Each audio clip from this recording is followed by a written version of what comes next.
그리고 여기서 조금 더 나가면 뭐가 등장하죠? 뭐가 등장해요? 사유재생자가 조금 더 등장하는, 또 조금 더 나가면 그러죠. 부자 나오고 가난한 사람 나오고.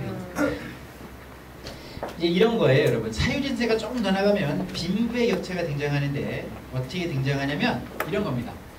A라고 하는 집안의 아버지가 있어. 체격도 크고 힘도 세. 싸움도 잘할 뿐만 아니라 일하는 걸 좋아합니다. 그나저나 자기네 집 소유하고 있는 토지를 다 경작해. 그리고도 힘이 남아 돌아. 그러니까 주인없는 땅이나 황무지를 더 경작해. 토지가 많이 늘었어요. 낮에 열심히 일하고 집에 저녁 때 돌아왔어. 그래도 힘이 남아 돌아. 그러니까 뭐 해야 돼요? 그 자식 농사 또 밤에 지어야지. 그래서 와이프랑 또 밤마다 열심히 자식 농사 지었어. 그러다 보니까 이 A라고 하는 집안은 자식들이 많아. 자식들이 많은데 그 자식들이 죄다 누구 닮아? 지 애비 닮아가지고 하나같이 건장하고 일하기 좋아하고. 그러다 보니까 이 A라고 하는 집안은 대가 지속되면, 대가 거듭되면 거듭될수록 땅도 많아지고 자식도 많이 늘고 그러는 거야. 한마디로 뭐가 돼? 부자 되는 겁니다. 부자. 이땐 그랬어요. 자식 많이 낳으면. 근데 B라고 하는 집안의 아버지는 체력도 조그맣고 힘도 없는 게 맨날 노는 것만 좋아해. 근데 와이프가 맨날 쪼으니까 아유 그래 그래서 밖에 나가서 자기하고 자기 와이프만 먹을 수 있는 땅만 딱 경작하고 맨날 빨리 놀다가 밤늦게 들어와서 피곤하다고 잠만 맨날 자. 와이프가 맨 극장해가지고 간신히 아들 하나 낳는데 그 아들이 누구 닮아? 여쭈바지 닮으면 안 되겠죠. 자기 하나 가지고 그냥 놀기 좋아. 그러니까 여러분이 B라고 하는 집안은 대가 거듭되면 거듭돼도 맨날 그게 그거야. 상대적으로 가난해. 그래도 이 A라고 하는 집안이 B, 아니 너희 집안 불쌍하다 내가 해줄게. 그런 일은 없다. 잘 없습니다. 잘 없죠. 여러분 원래 우리 인간은 가지면 가질수록 뭐 하고 싶어요? 더 많이 갖고 싶은 게 인간의 본성입니다. 여러분 인간은 탐욕적이에요. 갓난 애기들 보세요. 손에 잡히는 대로 뭐 하려고 그래? 입에요. 다 입에 집어넣으려고 하잖아요. 옛날 맹자님이 상선서로 주장했다고 그러는데 제가 볼 땐 인간의 본성은 소유욕이 강한 거예요. 소유욕이 강해요. 그래서 여러분 이렇게 빈부격차가 등장하면서 가진 사람이 떵떵거리며 큰 소리 치는 시대가 전개됩니다. 그래서 언제까지? 지금도 그렇죠. 지금도 가진 사람이 큰 소리 치고 없는 사람 그렇죠. 안타깝죠. 그러니까 너도 나도 다 가진 사람 되려고 어떻게든 막 발버둥 치는데 에이 가지는 적당히 가지면 되지. 그거 다 싸울 것도 아닌데 그죠? 자 아무튼 이러면서 여러분 같은 공동체 내에서도 계층화 현상이 나타납니다. 계층화. 신석기 시대만 하더라도 공동소유였으니까 계층이 있었어 없었어? 계층이 없었어요. 장유유서만 있었어. 장유유서. 그런데 이렇게 청동기 들어서 같은 공동체 내에서도 계층화 현상이 나타나서 사회가 분화되기 시작하는 거예요. 그런데 공동체 외적으로, 지금은 공동체 내부 얘기죠. 공동체 내적으로는 빈부격차에 따른 계층화가 있었다면 공동체 외적으로는 계급사회를 지향하는 그런 일이 벌어지게 됩니다. 계급, 계층도 아니고 계급. 어떻게 그런 일이 벌어지냐면 좀 지우겠습니다. 뒤에 줘야 되나? 또 그래야 되는데 너무 조그매요. 하죠? 여러분 쓰시거나 있으니까 이런 겁니다. 우리 신석기 시대 때는 공동체 규모가 4,500명이었어요. 4,500. 활동 영역이 이 정도밖에 안 됐어. 그러다가 이 A라고 하는 집단이었는데 이 A 집단이 청동 시대로 발전했어요. 공동체 규모가 커졌죠? 아까 뭐 25,000, 뭐 25,000은 뭐 크지만 뭐 대략 10,000명 정도만 돼도 공동체 활동 영역이 더 넓어져요, 좁아져요? 더 넓어지게 됩니다. 당연하죠? 네. 근데 이와 비슷한 사회 발전을 이룩하던 집단이 가까운 데 있었어. B라고 하는 부족이, B라고 하는 시족이었습니다. 얘네도 신석기 시대 때 500명이었어. 두 집단이 접할 기회가 거의 없습니다. 거의 없죠. 활동 능력이 떨어져 있으니까. 근데 이 B 집단도 청동 시대로 발전해서 인구가 폭발적으로 증가했어. 그래서 얘네는 아까 10,000명이라면 얘네는 9,000이야. 활동량이 커졌어. 그러다 보니까 두 집단이 접할 기회가 점점 늘어납니다. 늘어나죠. 이렇게 두 부족이 자꾸 접하다 보면 두 가지 관계가 상정됩니다. 두 가지. 하나는 뭐 우호적인 관계, 우호적 관계. 또 하나는 적대적 관계. 일단 여러분 우호적 관계는 이런 경우 우호적 관계가 맺어질 수 있어요. 얘네들은 어루 생활에 주로 종사하고 얘네들은 농경에 종사해요. 서로 필요한 거를 바꿔줄 수가 있으면 교역, 이런 아까 교역 등장했죠? 서로 상호에게 필요한 물품을 생산하면서 기회 활동을 긍정적으로 전개했을 경우 우호적. 내지는 뭐죠? 여러분 원래 우리 인간은 뭐 해야 돼? 결혼할 때 내혼, 외혼. 외혼 해야 됩니다. 내혼하면 그죠? 찌질이 나올 수 있어. 그죠? 무슨 말인지 모르시죠 여러분들? 에이 미안해요. 전문 학생들 가르치다가 이런 여러분 죄송합니다. 내혼하면 안 되죠. 그래서 외혼 관계를 우호적으로 맺을 경우였어요. 그런데 원래 이런 우호적 관계보다는 어떤 관계가 더 많이 형성되죠?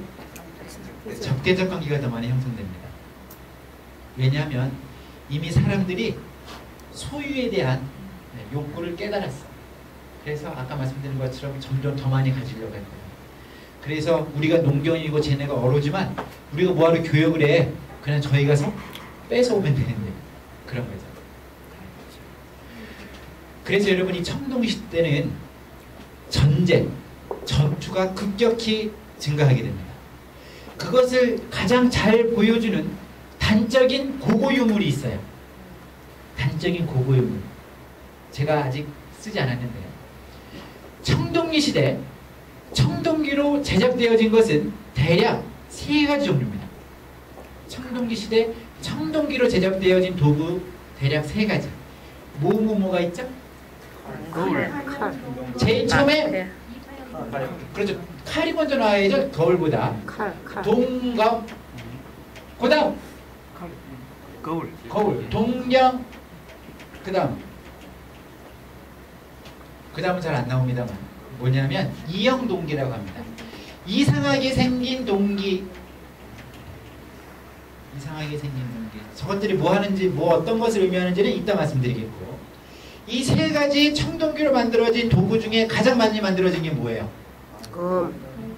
거울이에요? 검이죠. 검. 칼. 검이 제일 많이 만들어졌어. 근데 이 검의 용도가 뭐예요? 싸울 때. 그죠? 전쟁이야, 전쟁. 이게 가장 많이 만들었다는 건 그만큼 당시에 전쟁이 많았다는 것을 단적으로 보여주는 겁니다. 그렇죠? 아시죠? 여전히 저를 의심하는 것 같아서. 하긴 의심하는 건 그건 여러분 당연한 자세입니다.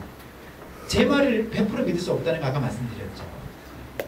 그리고 사실 제가 이렇게 아주 잘하는 것처럼 설명하지만 제가 이 시대를 직접 본 적은 없습니다.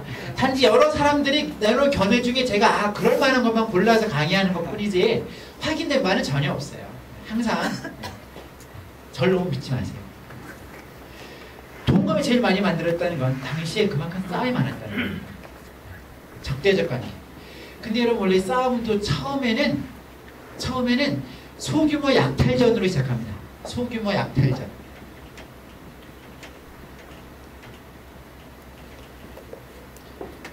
뭔지 이해되시죠? 뭐가 우리가 필요한 거를 가서 뺏어오는 거야.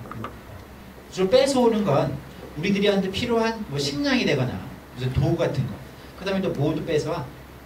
여자도 뺏어. 여자나 애들도 뺏어옵니다. 그죠? 그러면 일단 B부족이 A부족에 가서 약탈 좀 벌였어. B부족이 뺏겼어. 아니죠. A부족이죠. A부족이 뺏겼어. 그럼 A부족 가만히 있어요, 없어요? 가만히 있으면 안 되겠죠. 여기에 대한 보복전.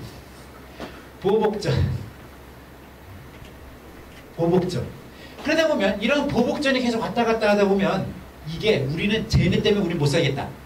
이런 소규모 전쟁이 아니라 뭐야? 대규모 정복전으로 발전하는 겁니다. 대규모 정복전. 아예 쟤네 부족을 정복해서 우리의 노예를 그냥 그래서 두 부족이 맞짱 떴어. 맞짱 떴는데 인구수가 어느 쪽이 많아요? 이쪽이 많아. 그래서 A 부족이 B 부족을 정복해버렸어.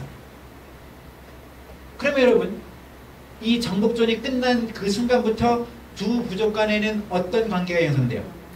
A 부족은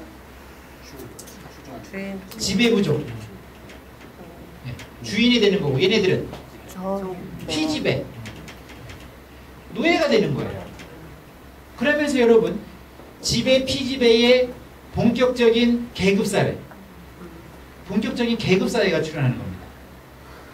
공동체 외적으로는 이러한 대규모 정복전의 등장에 따른 지배 피지배 부족의 등장에 따라 본격적인 계급사회가, 또 내적으로는 아까 말씀드린 것처럼 빈부의 격차가 등장하면서 공동체 내에서도 계층이 형성되고, 그래서 이러한 본격적인 계급사회가 바로 우리가 얘기하는 소위 국가라고 할 만한 정치체라고 이야기해야 하네요. 이런 본격적인 계급사회, 국가야 아니야? 국가죠? 그래서 여러분 바로 이러한, 이게 무슨 시대죠? 청동시대입니다. 이러한 청동시대 들어서야 우리가 얘기하는 본격적인 계급 국가인 국가라고 할 만한 정치체가 출현한다는 겁니다. 그래서 여러분 우리가 얘기하는 최초의 국가 뭐야? 고조선도 이러한 청동시대 출현했다고 봅니다. 다들 그렇게 배우셨을 거예요. 그래요, 안 그래요? 네. 그렇죠? 그러면 여기서 우리는 조금 더 여러분들 우리 중고등학교 수준에 머무르면 만족하지 않으니까 좀 더 수준을 높여서, 그럼 이 시대의 지배자, 이 시대의 유력자들은 어떤 사람인지 조금 살펴보겠습니다. 이 시대의 유력자 좀 살펴보죠. 또 어딜 잘 지워야 되냐면,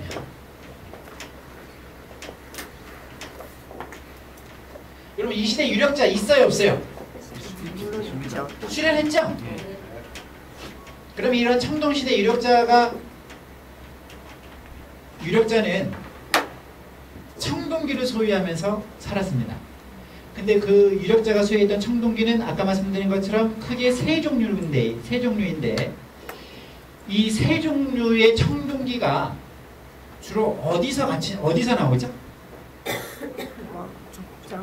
지성묘. 어디서? 지성묘에서 나옵니다. 그죠? 지성묘. 여러분 의성문일 때도 지성묘 많잖아요. 근데 그러면 지금 이 청동시대 이야기하는 게 어느 나라 이야기라고? 우리나라 조문국 이야기하는 겁니다. 그래서 여러분 청동기 시대의 유력자가 이렇게 출연했는데, 유력자의 무덤, 청동기 시대의 대표적인 유력자 무덤이 바로 지성묘예요. 지성묘 번역하면 고인돌이라고 하죠. 여러분들은 지성묘가 더 익숙하니까 지성묘를 가겠습니다. 이 지성묘 얘기하기 전에 우선 청동 이야기 좀 더 할게요.